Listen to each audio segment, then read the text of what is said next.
प्रथमः स्वातन्त्र्यसङ्ग्रामः। भारतदेशस्य केषुचित् राज्येषु परकीयशासनस्य विषये विरोधभावः प्रबलः जायमानः आसीत्। कानपुर आन्दोलनानन्तरं नानासाहेबः महाराजत्वेन अभिषिक्तः अभवत्। तया घटनया प्रेरिता झान्सी राज्ञी लक्ष्मीबाई ईस्ट इंडिया संस्थया आक्रान्तः भूभागः स्वतन्त्रः इति घोषणां कृत्वा झान्सी दुर्गे विद्यमानाः ब्रिटिश सैनिकाः इतः गच्छेयुः इति सूचितवती। किन्तु तैः सैनिकैः तस्याः सूचनायाः विषये अवधानं न दत्तम्। झान्सी प्रजाः दुर्गम् आक्रम्य तत्रत्य सैनिकान् मारितवत्यः। तदनन्तरं कस्यचित् दिनस्य सन्ध्यासमयः यमनधर्मीयः कश्चित् सन्यासी षड्भिः अनुयायिभिः सह पूर्वाभिमुखं प्रस्थितवान् आसीत्। तदा एव हिन्दुधर्मीयः कश्चित् सन्यासी स्वशिष्यैः सह गजस्य उपरि मरण्डके विराजमानः तस्य सम्मुखम् आगतवान्। यदा यवनसन्यासी हिन्दुसन्यासिनं दृष्टवान् तदा अनुक्षणं हस्तम् उन्नीय दीन् दीन् इति उक्तवान्। हिन्दुसन्यासी अपि तथैव हस्तम् उन्नीय भों भों इति उक्तवान्। गजात् अवतीर्य हसन्तं यवनसन्यासिनम् आनन्देन आलिङ्गितवान् च। उभौ अपि स्वस्य अनुचरान् तत्रैव परित्यज्य निकटे विद्यमानं पर्वतम् आरुह्य गम्भीरचर्चायां निमग्नौ अभवताम्।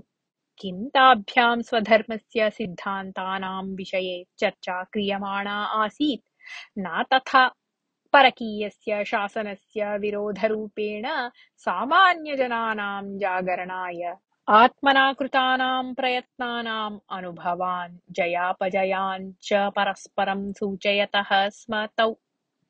कैः महाराजैः मिलितं, कैः सेनानायकैः सह चर्चा जाता, केभ्यः प्रभाविप्रमुखेभ्यः सन्देशाः प्रेषिताः, के कीदृशं साहाय्यं कृतवन्तः करिष्यन्ति च इत्यादीनां बहूनां विषयाणां विनिमयः तत्र अभवत्। ब्रिटिश शासनं विरुध्य प्रचलते आन्दोलने हिन्दवः यवनाः च परस्परं भेदभावनाः विस्मृत्य ऐकमत्यं प्रदर्शितवन्तः। यद्यपि वेशभूषणे भाषायां संस्कृत्यां च महान् भेदः आसीत् तथापि उभयपक्षीयाः अपि वयं भारतमातुः पुत्राः इति भावनया कार्यं कुर्वन्ति स्म। तेषां नायकौ नानासाहेब अजिमुल्ला खानवर्यौ हिन्दवः यवनाः च परस्परं भ्रातरः इव इत्यत्र विश्वसन्तौ ऐकमत्येन सङ्घर्षं कृत्वा देशस्य स्वातन्त्र्यप्राप्तये स्वानुचरान् प्रोत्साहयतः स्म। सुन्दरः अजिमुल्ला खानवर्यः राजतन्त्री इति प्रख्यातः आसीत्। सः आङ्ग्लभाषां फ्रेञ्च् भाषां च बहु सम्यक् जानाति स्म। नानासाहेबस्य प्रतिनिधिरूपेण इङ्ग्लण्ड् देशं गत्वा ईस्ट् इण्डिया संस्थायाः ज्येष्ठेभ्यः अधिकारिभ्यः च सः अत्रत्यां परिस्थितिं यथाशक्ति निवेदितवान्। किन्तु अस्मिन् कार्ये तेन यशः न प्राप्तम्। अतः सः संस्थया क्रियमाणात् अन्याय्यात् मुक्तिः प्राप्तव्या चेत् ईस्ट् इण्डिया संस्था एव भारतात् निवारणीया, एषः एकः एव मार्गः इति दृढनिश्चयं कृतवान्। अनन्तरं सः मातृभूमिं प्रति प्रत्यागत्य नानासाहेबेन मिलितवान्। देशस्य स्वातन्त्र्यं कथमपि सम्पादनीयम् एव इति तौ सङ्कल्पं कृतवन्तौ। तदनुगुणं तौ रहस्यरूपेण बहुत्र क्रान्तिकारिसैन्यस्य सङ्घटनम् अपि कृतवन्तौ।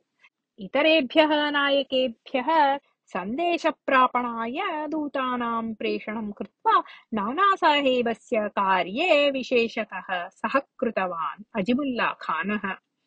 कानपुरस्य विमोचनात् नानासाहेबस्य पट्टाभिषेकात् च ब्रिटिश् संस्थायाः घोरः अपमानः जातः आसीत्। नानासाहेबः कथञ्चित् दमनीयः इति उद्देशेन ब्रिटिश् सर्वकारेण ह्यावलाक् नामकः कश्चित् सेनानायकः प्रेषितः। कानपुरसमीपस्थे नदीतीरे प्रवृत्तस्य ब्रिटिश् जनानां मारणस्य वार्ता ह्यावलाक् वर्येण ज्ञाता। कानपुरजनैः यत् पूर्वं कृतं तस्य प्रतीकारः साधनीयः इति उद्देशेन 1,000 ब्रिटिश् सैनिकान् 100 भारतीयसैनिकान् च स्वीकृत्य सः कानपुरस्य उपरि आक्रमणाय प्रस्थितवान्। गमनमार्गे एव क्रूरस्य तस्य पैशाचिककृत्यानाम् आरम्भः अभवत्। ग्रामाणां लुण्ठनं दहनं च कुर्वन् सः सम्मुखम् आगतानां सर्वेषां भारतीयानां मारणं कारितवान्। फतेगढनगरस्य प्राप्तेः अनन्तरम् एव सः यथेच्छं लुण्ठनं कुर्वन्तु इति सैनिकान् सूचितवान्। तत्रत्याः प्रजाः गृहेषु बन्धीकृत्य गृहस्य अग्निस्पर्शः कारितः तेन। कानपुरस्य दिशि ह्यावलाक् वर्यस्य सैनिकानाम् आगमनं तेषां घोरकृत्यानि च नानासाहेबेन ज्ञातानि आसन्। नानासाहेबेन कानपुरात् दूरे स्थातव्यम्। युक्ते समये ब्रिटिश् जनानाम् उपरि आक्रमणं करणीयम् इति केषाञ्चन हितचिन्तकानां मतम् आसीत्। किन्तु शत्रूणां साक्षात् सम्मुखीकरणमेव वरम् इति नानासाहेबः चिन्तितवान्। पराजयः अङ्गीकरणीयः भवेत् कदाचित्, किन्तु तावता केषाञ्चन शत्रुसैनिकानां मारणं तु निश्चयेन भविष्यति। तेनापि लाभाः एव भविष्यन्ति इति तस्य मतम् आसीत्। तावता ह्यावलाक् सैन्यं कानपुरस्य समीपे एव उपस्थितम् अभवत्। नानासाहेबस्य सैनिकाः नगरं परित्यज्य बहिः एकत्र सम्मिलिताः अभवत्। नानासाहेबः स्वयं सेनाधिपत्यं निर्वहन् सैन्यम् अग्रे नीतवान्। किन्तु यथा यथा नानासाहेबस्य सैन्यम् अग्रे आगतं तथा तथा ह्यावलाक् सैन्येन पृष्ठतः गतम्। एतत् किमर्थम् इति अजानन् नानासाहेबः सैन्यम् अग्रे नीतवान्। वस्तुतः तु ह्यावलाक् वर्येण नूतनं युद्धतन्त्रम् अनुसृतम् आसीत्। नानासाहेबस्य सैनिकाः शत्रुसैन्यस्य सम्मुखं गत्वा युद्धं करणीयम् इति सञ्जातां कृत्वा अग्रे आगताः आसन्। किन्तु ह्यावलाक् सैनिकाः भागद्वयेन विभज्य नगरम् उभयतः आवृत्य युगपत् आक्रमणं कृतवन्तः। नानासाहेबेन एतादृशी प्रतिक्रिया निरीक्षिता न आसीत्। अतः नानासाहेबस्य सैन्ये सम्भ्रान्तिः उत्पन्ना। तथापि नानासाहेबः धैर्यच्युतः न जातः। भ्रान्तान् सैनिकान् एकत्रीकृत्य दृढविश्वासेन सः युद्धम् अनुवर्तितवान्। किन्तु आङ्ग्लसैन्यं सुष्ठु प्रशिक्षितम् आसीत्। न केवलं तावत्, तत् विविधैः आधुनिकशस्त्रैः सज्जम् अपि आसीत्। तादृशस्य ब्रिटिश् सैन्यस्य आक्रमणं सोढुं नानासाहेबस्य सैन्यस्य सामर्थ्यं सर्वथा न आसीत्। अतः ब्रिटिश् सैनिकाः नानासाहेबस्य सैन्यं लीलया उद्ध्वस्तं कृतवन्तः। भुशुण्डीनां शब्दः, सैनिकानाम् आक्रन्दनम्, आक्रोशः च सर्वत्र प्रसृतः आसीत्। नानासाहेबं गृह्णन्तु इति ह्यावलाकः सैनिकान् आदिष्टवान्। ततः शवानां मध्ये व्रणितानां मध्ये च अन्वेषणं प्रवृत्तम्। गृहेषु अपि अन्वेषणम् अभवत्, किन्तु कुत्रापि नानासाहेबः तैः न दृष्टः। नानासाहेबः कैश्चित् अनुचरैः सह सुवर्णं धनं च स्वीकृत्य पलायितवान् इति वार्ता ह्यावलाक् वर्येण ज्ञाता। ह्यावलाक् वर्यस्य निराशा अभवत्। कोपग्रस्तः सः घोरं प्रतीकारं कर्तुम् इष्टवान्। नगरे विद्यमानानां शतशः ब्राह्मणानां बन्धनं कारितवान् सः। तेषु अनेके पण्डिताः, गुरवः, अर्चकाः, विद्यावन्तः, प्रमुखाः च आसन्। सैनिकाः तान् बलात् आकर्षन्तः जनरहितम् ईस्ट् इण्डिया संस्थायाः दुर्गं नीतवन्तः। तस्य दुर्गस्य प्राङ्गणे भूमौ रक्तस्य चिह्नानि दृश्यन्ते स्म। तत् ब्रिटिश् जनानां रक्तम् आसीत्। भूमौ शयनं कृत्वा जिह्वया तस्याः भूमेः स्वच्छीकरणं करणीयम् इति तान् बन्धिजनान् पीडितवन्तः ते। बन्धिजनैः तथैव करणीयम् आपतितम्। तथा अवमानकरणेन अपि तृप्तिम् अप्राप्नुवन् ह्यावलाक् तेषां मारणं कृतवान्। व्हीलर् मरणस्य प्रतीकाररूपेण जनरल् ह्यावलाक् मुग्धाः प्रजाः घोररूपेण पीडयन् आसीत्। स्थानीयानां नागरिकाणां सामूहिकरूपेण उद्वन्धनं कारितवान् सः। तथापि मरणसमये कैश्चित् क्रान्तिकारिभिः प्रदर्शितं धैर्यम् अनन्यसदृशम् आसीत्। स्वसिद्धान्तानां विषये मातृभूमेः विषये च भक्ताः श्रद्धायाः अचलविश्वासस्य द्योतकरूपेण तेषाम् आचरणम् आसीत्। नानासाहेबस्य शासनकाले न्यायाधीशरूपेण कार्यं कुर्वाणं कञ्चित् ज्येष्ठं बद्ध्वा ह्यावलक् मरणदण्डं घोषितवान्। तद्दण्डनं मदर्थं न इति चिन्तयन् इव सः न्यायाधीशः व्यवहरति स्म।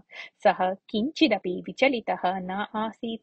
सधैर्यं वक्षस्थलम् उन्नीय मरणदण्डसंस्थानं गतवान् सः। तत्र तस्य अन्त्ययात्रायाः सज्जता प्रचलन्ती आसीत्।